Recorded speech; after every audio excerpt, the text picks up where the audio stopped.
y líquidos cálidos. ¿Qué significa esto? Ellos dicen que nosotros debemos garantizar que el paciente tenga un ambiente cálido, así nosotros, digamos, estemos muy acalorados.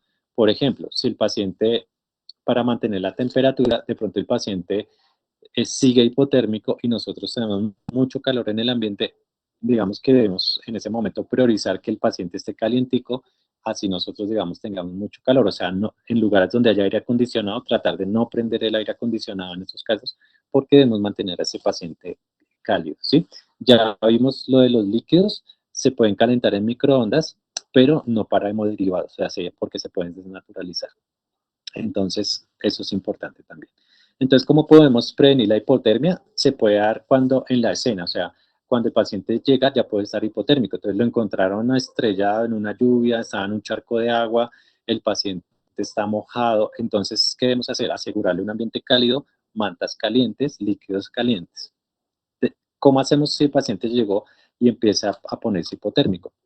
Entonces, ¿qué nos puede ayudar? Control rápido de la hemorragia, igual calentar los líquidos, un ambiente cálido y las mantas térmicas, porque el paciente puede ser que no llegue hipotérmico, pero la sala de pronto acá en Bogotá es fría, el paciente lo dejamos desarropado, entonces puede empezar a perder calor y eso nosotros debemos garantizar que no pase. Listo. Entonces, ya vimos A, B, C, D, E y ahora vamos a ver los anexos de la revisión primaria. ¿Qué son los anexos? Pues son herramientas que nosotros podemos utilizar en la revisión primaria.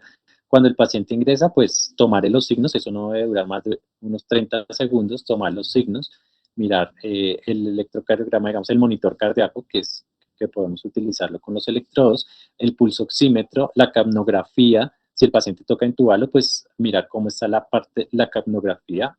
Los gases arteriales también se pueden utilizar. La sonda urinaria. La sonda urinaria nos puede ayudar como para el manejo, mirar si de pronto tiene algún sangrado de la vía urinaria o si mirar la reanimación, si el gasto urinario, cuánto es y cuantificarlo.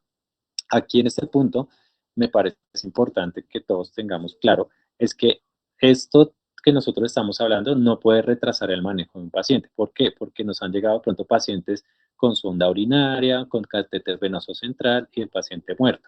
Entonces, ¿por qué no? Pues se desangró. Entonces, si el paciente de pronto tiene una herida, por ejemplo, que tú dijiste, una herida en abdomen que está sangrando, pues lo que hay que hacer es pasarlo a salas de cirugía y frenar el sangrado. No podemos perder tiempo en urgencias. Le va a pasar una sonda urinaria, le va a coger un catéter venoso central, porque mientras hacemos eso, pues el paciente está desangrándose y va a hacer paro y va a morirse. Entonces, como les dije, debemos tener un orden y lo que amenaza la vida debe ser tratado primero. Entonces, no podemos perder tiempo, digamos, pasando una sonda urinaria en esos casos, ¿no? Si el paciente está estable y eso, sí se debe hacer, ¿bien? Igual como con la sonda nasogástrica. La sonda nasogástrica también puede ser utilizada, por ejemplo, un paciente que esté somnoliento, que esté vomitando. Esos pacientes se puede pasar, aunque la sonda no quita el vómito, antes a veces puede producir más náuseas, pero puede ayudar a que las secreciones salgan y el paciente disminuya un poco el riesgo de broncoaspiración. También podemos aspirar y mirar si hay sangre y eso nos puede, digamos, mirar si hay algún trauma intraabdominal o que pronto el paciente tuvo un trauma maxilofacial y de glúteo sangre, eso también puede pasar. La radiografía, como ya dijimos, también se utiliza, es un anexo de la revisión primaria, tanto de tórax como de pelvis, para mirar si hay alguna fractura. El FAS, que es aquí la ecografía enfocada al trauma, también se utiliza, sobre todo en pacientes que estén en trauma de abdomen cerrado y están inestables. Entonces, un paciente politraumatizado llega en shock, nosotros decimos, bueno, ¿de dónde será el shock craneoencefálico, neurológico o será que tiene un sangrado abdominal? Entonces, el FAS nos sirve para eso, para mirar si tiene o no tiene líquido. Y aquí el lavado peritoneal diagnóstico, como podemos ver en esta figurita donde está la jeringa, también digamos que está escrito. Yo la verdad nunca he visto que lo hagan. Es más dispendioso porque toca abrir la pared abdominal e ingresar a la cavidad. Lavar el paciente es un poco más dispendioso, entonces digamos que está quedando a un lado, pero para que sepamos que también existe. ¿Listo? Entonces, ¿qué peligros hay acá en esto? Pues digamos que la sonda nasogástrica puede inducir vómitos, entonces estemos preparados para rotar al paciente. ¿Qué significa eso? Si el paciente va a vomitar o empieza a vomitar, debemos rápidamente girarlo hacia un lado, pero ya recordamos que debemos moverlo en bloque, o sea, no moverle la cabeza así y ya, porque puede ser grave, le podemos aumentar el daño si tiene alguna fractura o causarle alguna lesión. Entonces, siempre movilizarlo en bloque. ¿Para qué? Para evitar alguna lesión de la columna cervical. Tener una succión disponible. Entonces, si el paciente vomita eso, tratar de succionar rápidamente esas secreciones. Bien, entonces, el oxímetro, como podemos Tengo, saber, ah, tengo una consultica. Allí, por ejemplo, no sé si hay alguna restricción para colocar sonda nasogástrica, si se sospecha un envenenamiento o la ingesta de algún líquido. No sé si se deba o no se deba colocar sonda, ¿o hay alguna restricción allí? sí, digamos que sí, exactamente. Si hay, digamos, alguna sospecha de alguna quemadura con un cáustico, es mejor no poner sondas nasogástricas, ¿sí? También, si uno tiene alguna sospecha de una fractura, por ejemplo, en la lámina cribosa, en la base del cráneo, por ejemplo, tiene alguna fractura maxilofacial o en la parte más superior donde está la base de la nariz, recomendado no poner sondas nasogástricas, sino más bien, digamos, en ese caso orogástrica, porque, digamos, en la pasa nasogástrica podría tener alguna lesión del encéfalo, entonces podría uno lesionar más. Y en el caso que tú dices también, digamos, cuando hay quemaduras por cáusticos, la recomendación en esos casos es tratar de no pasar ninguna sonda en esos casos, ¿sí? Entonces, hay casos que se puede utilizar, sí. Por ejemplo, si el paciente sospechamos, digamos, un trauma de abdomen, entonces en ese caso sí se puede pasar. Pero lo que tú dices, si hay alguna quemadura, mejor evitar pasarla. Si hay algún trauma en la base del cráneo, también evitar pasarla porque podemos causar más lesión, sobre todo nasogástrica o orogástrica podría pasarse. Digamos que cuando ya está asegurada la vía aérea, es un poco más fácil pasar esta sonda porque ya está asegurada la vía aérea y uno sabe que la sonda probablemente se va a pasar por el esófago. Bien, entonces, ¿qué es importante aquí que miremos? La presión arterial, los signos vitales, frecuencia cardíaca, frecuencia respiratoria, la temperatura, todo esto nos va a servir para si realmente estamos haciendo una buena reanimación. ¿Listo? Después de eso, consideremos si trasladamos o no trasladamos a este paciente. Entonces, lo llevamos a salas de cirugía, necesitamos pasarlo rápidamente a salas de cirugía, necesitamos llevarlo a la UCI o lo mandamos para otro hospital donde tengamos un nivel de atención mejor. ¿Listo? O más alto. Hay poblaciones especiales que debemos tener en cuenta. Por ejemplo, los atletas, ellos pueden manejar frecuencias cardíacas bajas y pueden haber sangrado mucho y todavía siguen con frecuencias bajas. Entonces, tener cuidado. Los obesos a veces no hacen signos de irritación peritoneal. Esto también es importante. La tercera edad, son pacientes muy lábiles que, digamos, la reserva fisiológica es menor. Las gestantes tienen la distribución de líquidos diferente. Y los pacientes pediátricos igual, ellos también pueden hacer signos tardíos de shock. Por ejemplo, al principio pueden haber perdido sangre, pero no están ni taquicárdicos ni hipotensos. Entonces son poblaciones que debemos tener cuidado, después vamos a enfatizarnos en eso. La revisión secundaria. La revisión secundaria, entonces ya hicimos toda la revisión primaria, la preparación, revisión primaria, el triage, la revisión primaria. Y pasamos a la revisión secundaria, que la revisión secundaria es un examen físico completo. Entonces ahí sí vamos a evaluar desde la cabeza hasta los pies a este paciente. Y una buena historia clínica ahí sí más completa. Entonces, si ya hicimos toda la revisión primaria, pasamos a la revisión secundaria. ¿Listo? Y reevaluamos los signos vitales. Entonces, hay una mnemotecnia que es esta, que es ampla. Entonces, ampla, pues es lo que nosotros vamos a evaluar en la revisión secundaria. Entonces, las alergias. ¿Sufre alguna alergia? ¿Qué medicamentos toma? ¿De qué enfermedades ha sufrido? Toda mujer que esté en edad de gestación, debemos hacerle una prueba de gestación, si está en gestación o no. Entonces, toda mujer que esté en edad fértil, una prueba de gestación siempre es recomendada. Libación, ¿qué es la libación? ¿A qué horas comió por última vez? Esto también es importante. ¿Qué comió? Ambiente. El ambiente es algo que, digamos, que debemos reforzar acá en este punto porque ya lo dijimos. ¿Cómo fue el ambiente de los eventos? Entonces, esto es importante porque es diferente que usted vaya en una bicicleta y lo atropelle un camión a que usted vaya en la bicicleta y se resbale y se caiga. Es diferente porque el mecanismo de trama es diferente. Entonces, o que yo vaya de conductor es diferente a ir de pasajero porque el conductor lleva el cinturón puesto hacia este lado, de izquierda a derecha, y el copiloto lo lleva de derecha a izquierda. Entonces, lesiones por el cinturón de seguridad pueden ser diferentes si yo iba de conductor o si iba de copiloto.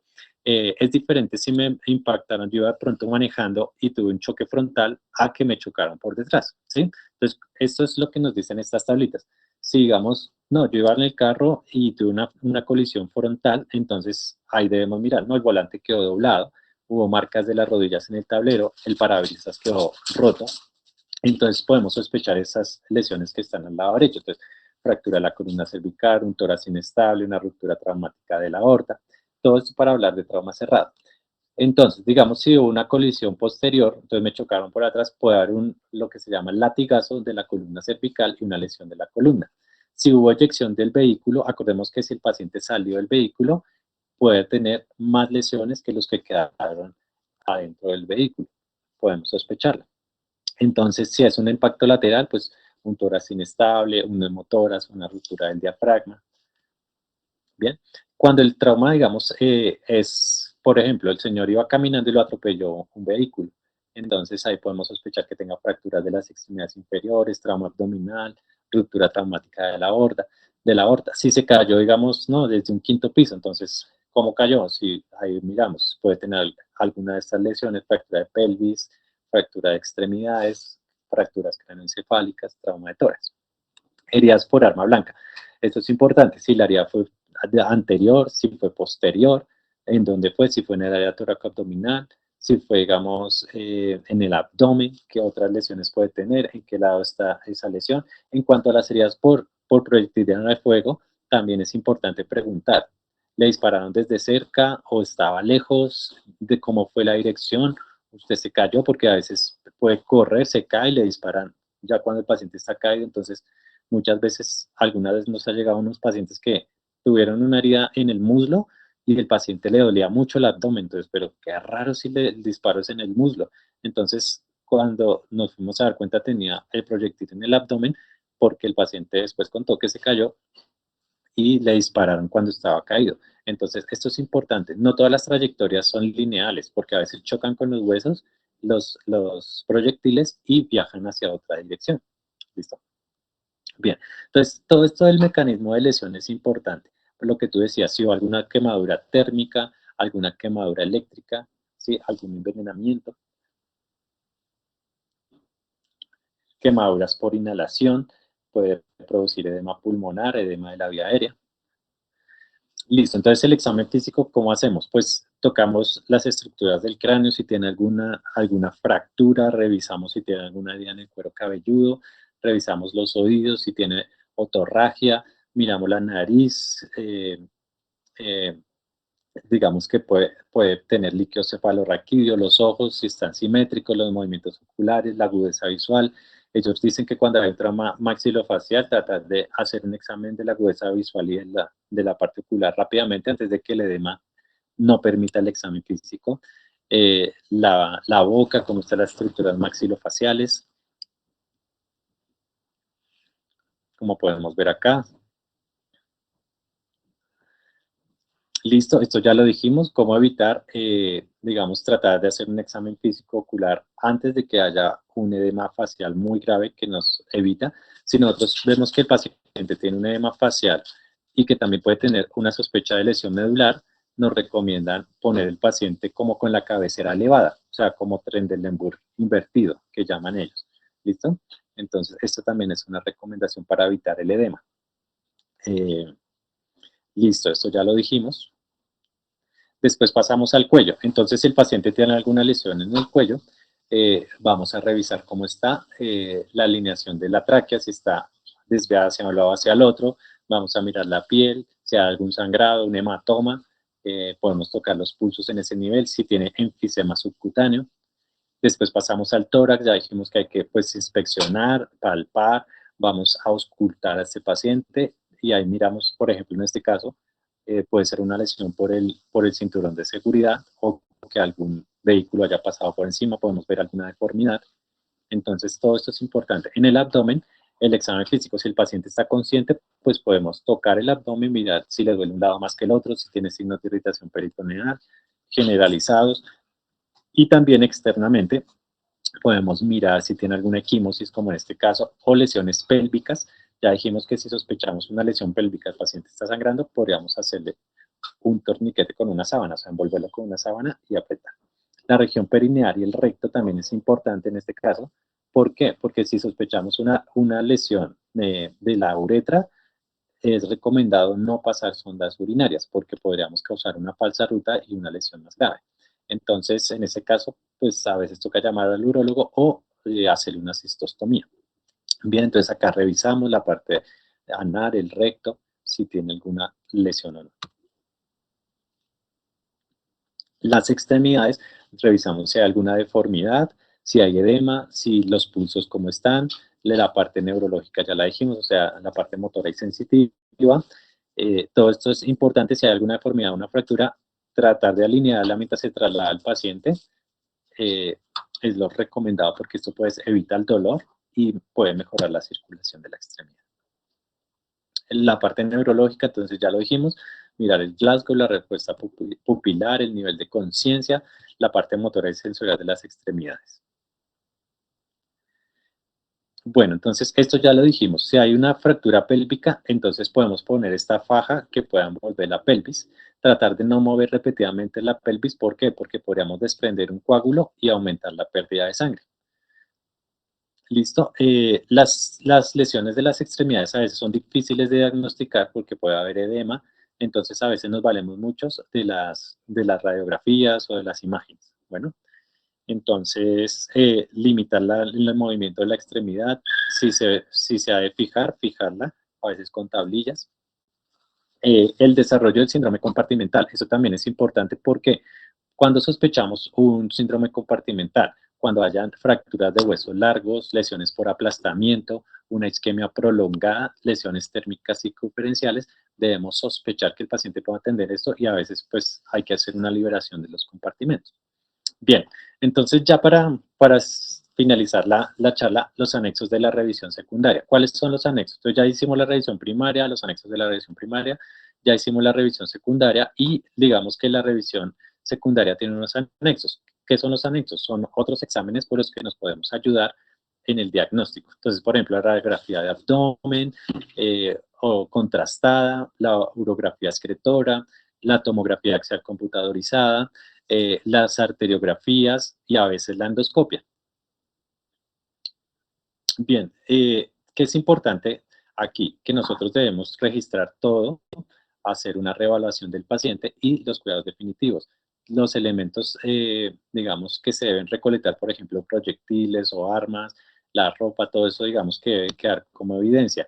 Algo que me pareció muy importante que ellos decían es que el trabajo, como dijimos al principio, es en equipo y que al final de manejar este paciente, el paciente que nos llegó, debemos reunirnos como equipo y primero pues dar las felicitaciones, o sea, felicitar al equipo por el trabajo que hizo. Segundo, algo que me parece muy importante es que debe haber como un escribano, o sea, alguien que va escribiendo qué se le hizo al paciente minuto a minuto, si se hizo de una forma correcta o no. Y esto nos va a ayudar muchísimo a nuestros servicios ¿a mejorar qué? A mejorar la atención del paciente. Entonces, por ejemplo, no, las pilas del laringo estaban descargadas, no encontramos el laringo, nos demoramos 5 minutos, los líquidos estaban fríos. Entonces, digamos que esa parte me parece muy importante porque después de atender a un paciente es bueno que nos reunamos, darnos las felicitaciones y después decir, nos faltó esto, podemos mejorar en esto, nos falta más organización en esto. Y eso pues ayuda muchísimo a la calidad del servicio. Y no olvidar pues que somos un equipo todos y que debemos, cada día vamos como aprendiendo entre todos un poquito más cómo manejar estos pacientes. Bueno, entonces les agradezco muchísimo la atención prestada. Estas son las referencias pues, de lo que hablamos hoy. Y pues disculpen porque si nos pasamos un poquito del tiempo, pero pues espero que haya quedado claro. No sé si hay preguntas. Las preguntas que hicieron estuvieron muy buenas. Digamos que la idea es que sigamos ahondando en estos temas. Bien. Entonces, creo que aquí al final Diana nos dejó el link de asistencia y unas preguntas que es el post-test, que son fáciles. Entonces, no sé si Diana quiere hablar. Entonces, muchísimas gracias a todos por la atención prestada. Si hay alguna pregunta, pues podemos darle respuesta con muchísimo gusto. Creo que alguien levantó la mano. Buenas noches. Hola, buenas noches. Doctor, qué pena, a mí me quedó una duda acerca del uso del ácido tranexámico en cuanto a la dosis y cómo se debe pasar el tiempo de infusión. No me quedó claro. Bueno, sí. O sea, digamos que la dosis es 1 gramo. 1 gramo lo diluyes en 100 cc de solución salina. Ya dijimos que puede ser tibiecita. y se pasa en 10 minutos. ¿Listo? Así es que se debe pasar el ácido tranexámico. Entonces, esa es la dosis y se puede repetir a las 6 horas, entre 6 a 8 horas. Se podría repetir. Bueno, entonces es 1 gramo diluido en 100 cc de solución salina y pasar en 10 minutos. Lo ideal es que el ácido tranexámico se ponga las primeras 3 horas después del trauma, ¿sí? ¿Por qué? Porque si ya pasan más horas, digamos, no lo va a poner, llegó a las 3, a las 6 de la mañana y se lo va a poner a las 5 de la tarde, probablemente ya la función ya es mucho menor, digamos que la mortalidad no se ha visto reducida en esos casos. Bien, de todas maneras, tranquilos que hay un tema específico de transfusiones y hemotransfusiones y ahí van a hablar también del ácido tranexámico. ¿Listo? Pero pues no sé si respondí la pregunta. Sí, doctor, gracias. Y otra pregunta, en caso de población pediátrica, ¿cómo es la dosis? Uy, bueno, ahí sí me corchaste en pediatría, pero déjanos, te averiguamos ese dato. Digamos que ahorita pues estamos hablando del paciente adulto, pero sí va a haber una charla en paciente pediátrico, pero pues digamos que ya no la vamos a dar nosotros, pero sí. eh, Déjanos, te reaveriguamos ese dato porque pues digamos que nosotros no manejamos mucho paciente pediátrico, pero pues es una buena pregunta, pero digamos que sí va a haber una charla específica para eso. Después nos van a dar esa dosis. Bueno, gracias. Ah, ok, doctor, muchísimas gracias.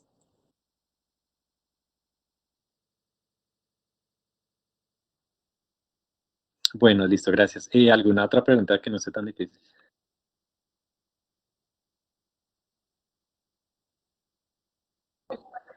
Doc, buenas noches, una preguntita. Yo tengo entendido que esos torniquetes, pues bueno, usted dice que ya una medida extrema se ponen, pero pues que cuando se usan se debe vigilar el tiempo del torniquete. ¿Me puede como aclarar un poco ese tema? Sí, señor, exacto. Los torniquetes, sí, como dijimos, es como la última medida que uno hace ya cuando el paciente está sangre que sangre, sangre, sangre, y nosotros no podemos parar el sangrado de ninguna forma, debemos utilizar el torniquete, ¿sí? Porque preferible perder la extremidad que el paciente se muera. Entonces, sí se puede utilizar. Se recomienda, digamos, si ustedes el traslado es largo, por ejemplo, está en un centro de traslado donde se demore 3 horas, entonces sí podemos estar soltando un poquito el torniquete más o menos cada 20 o 30 minutos, soltarlo un poquito como para que haya una perfusión, más o menos unos 30 a 40 segundos, y volver otra vez a cerrar el torniquete. Lo ideal, pues digamos que tampoco quede mucho tiempo en isquemia absoluta porque puede haber otra cosa que se llama el síndrome de reperfusión. Entonces, cuando ya, digamos, vuelve y reperfunde ese torniquete es más grave. ¿Por qué? Porque todos esos radicales libres pueden hacer una falla renal y llevar a la muerte a este paciente. Entonces, digamos que sí, hay que tener cuidado con eso. Digamos que el manejo, si estás en un centro que es rápido el traslado, pues pon el torniquete y no lo sueltes hasta que llegue. Pero que si es un traslado de 3 horas, 4 horas, pues tratar de soltar un poquito el torniquete cada 20 minuticos. ¿Para qué? Para que vaya algo de perfusión hacia la extremidad en lo posible, ¿no? Porque a veces tampoco se garantiza. Dale, listo. ¿Alguien más levantó la mano?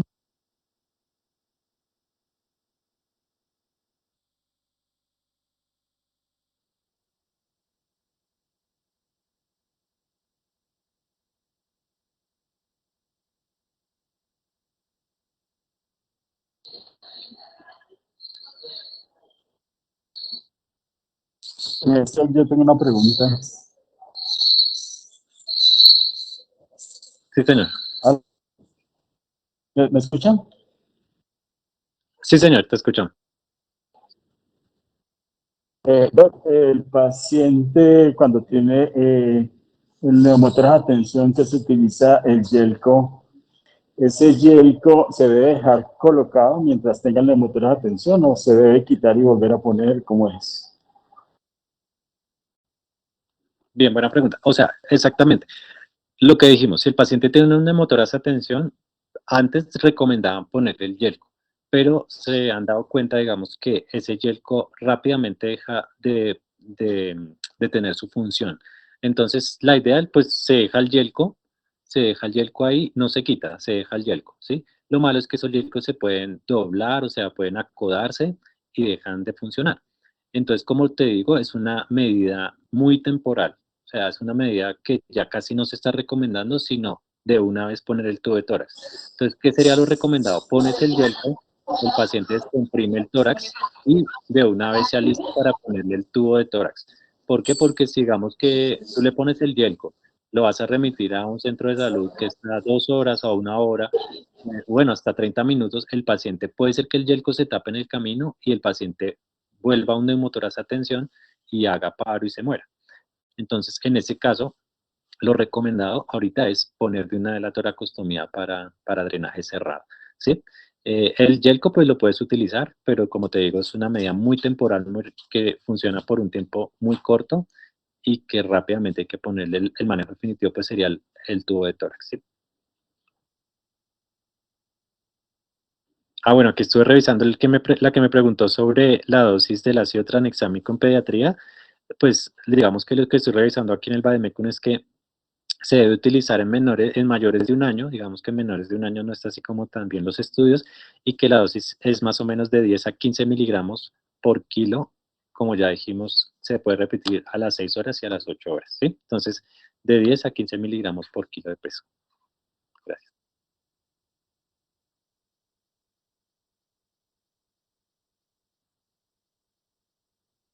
Gracias, doctor. No, gracias a usted. Listo, ¿alguna otra pregunta?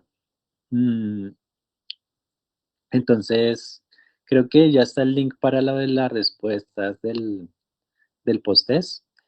Y bueno, espero que haya quedado claro, más o menos lo del manejo inicial del paciente. Tranquilos que pues va a haber una profundización de cada tema, o sea, el trauma de tórax, va a haber un tema, trauma de cuello, trauma de abdomen, trauma de extremidades, trauma ginecobstétrico, pediátrico, cuando hay un trauma craneoencefálico, todo eso digamos que son temas que se van a ir tratando despacito. Entonces, hoy digamos que es como una introducción a todo esto, o sea, que vayan sacando sus preguntas, todas esas preguntas son buenas para que todos vayamos como construyendo ahí el conocimiento entre todos. Bueno. Entonces, pues para todos, muchísimas gracias por la atención prestada. No sé si hay alguna otra pregunta, de pronto hay alguna mano levantada y pues los escuchamos y si no, pues muchísimas gracias también por el tiempo.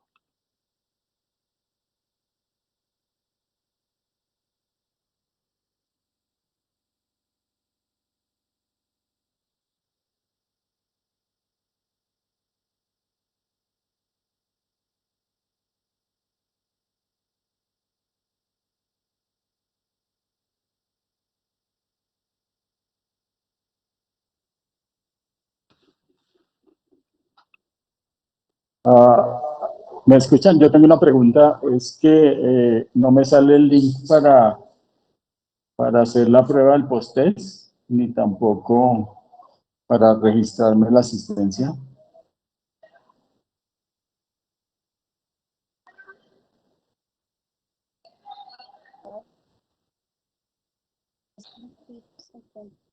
Mm, bueno, Diana, si nos puedes ayudar con eso, si estás toda conectada.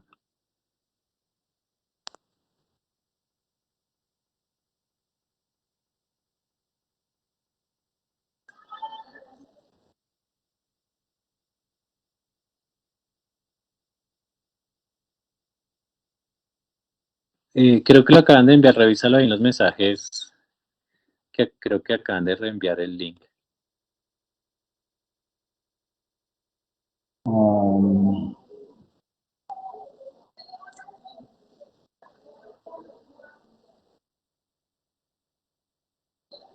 no estoy viendo, me ha llegado. Incluso le cuento una cosa, que esta mañana entré a la charla y me sucedió lo mismo y no pude llenar la asistencia ni nada de la información. Si está raro No porque aparece el link, ¿no? No, no me aparece el link.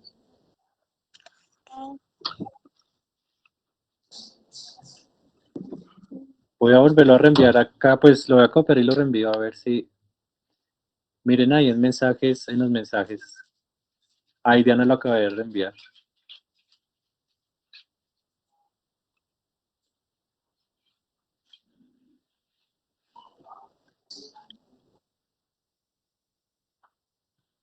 Um,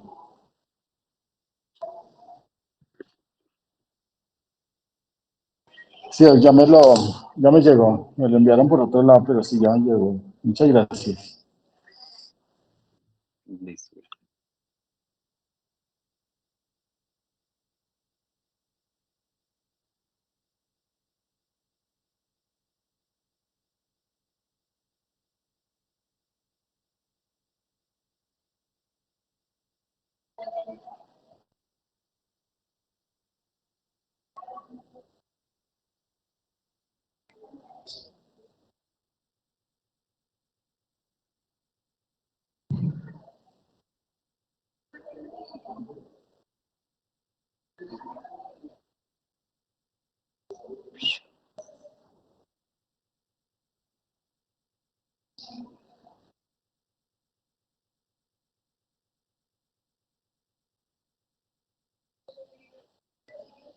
Pero el link que acabaron de mandar solamente pide los datos y dice enviar, pero no aparece ninguna pregunta. Es como que es de asistencia.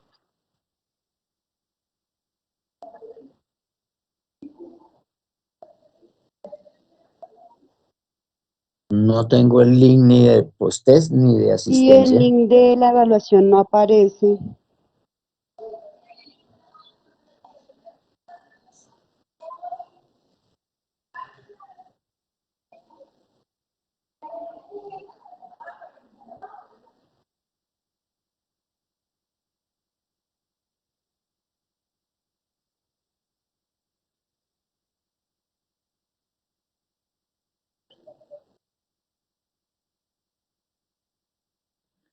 Lo volví a enviar al chat el de evaluación para que lo revisen, por favor.